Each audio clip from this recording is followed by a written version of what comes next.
You know, there's that old saying, garbage in, garbage out. And when we talk about performance data, sometimes people refer to it as good or bad data. But the key to performance data is value.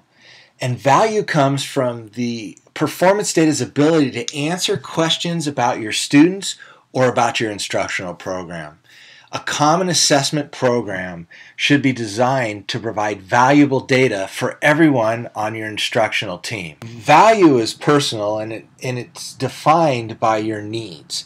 And so here's three things that I think that help me when I'm looking at the value of performance data. The first one would be, does the data help me answer questions about my students' learning?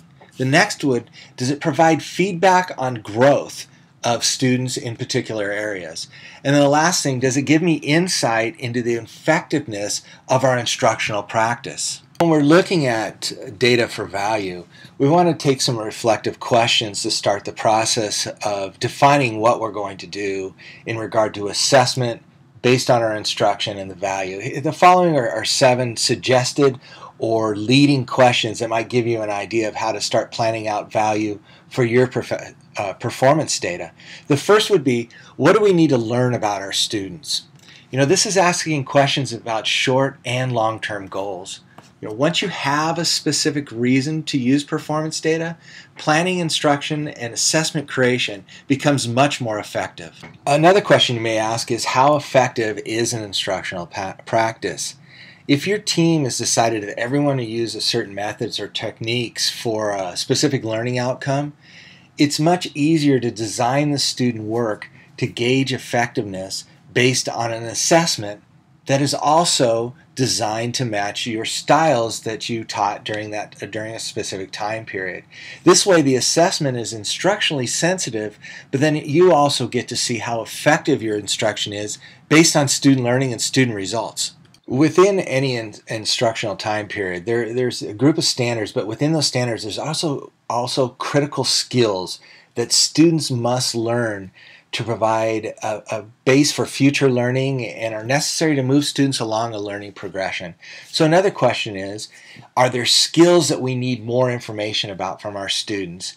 And that would be a time to have a common formative assessment where students show those skills or the necessary thinking that would be required to show that you are moving your students along the progression in a manner that you want.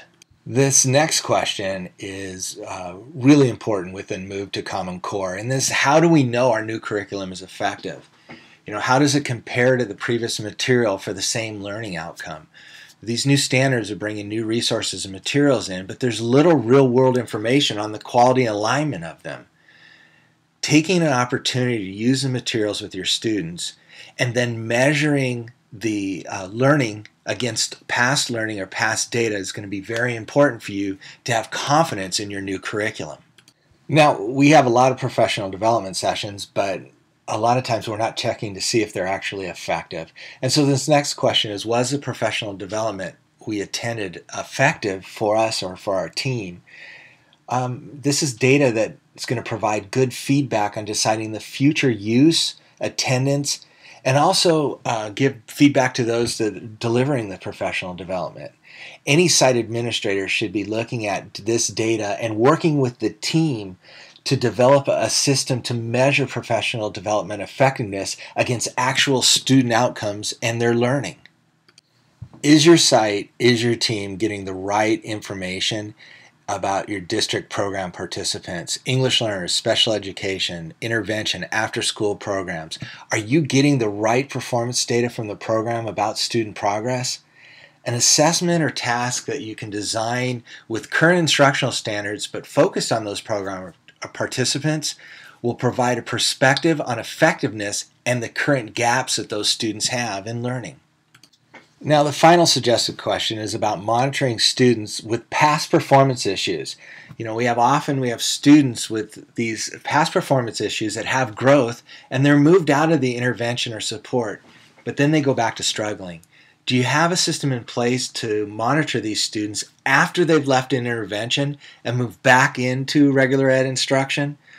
What new issues will trigger additional support for these students? Are you looking at grades, skill deficiencies via performance assessments, knowledge issues. Is there weak summative performance data you can look at? Are you matching that against poor attendance and things like that? All of that will help you understand how to re-help students that you've helped in the past.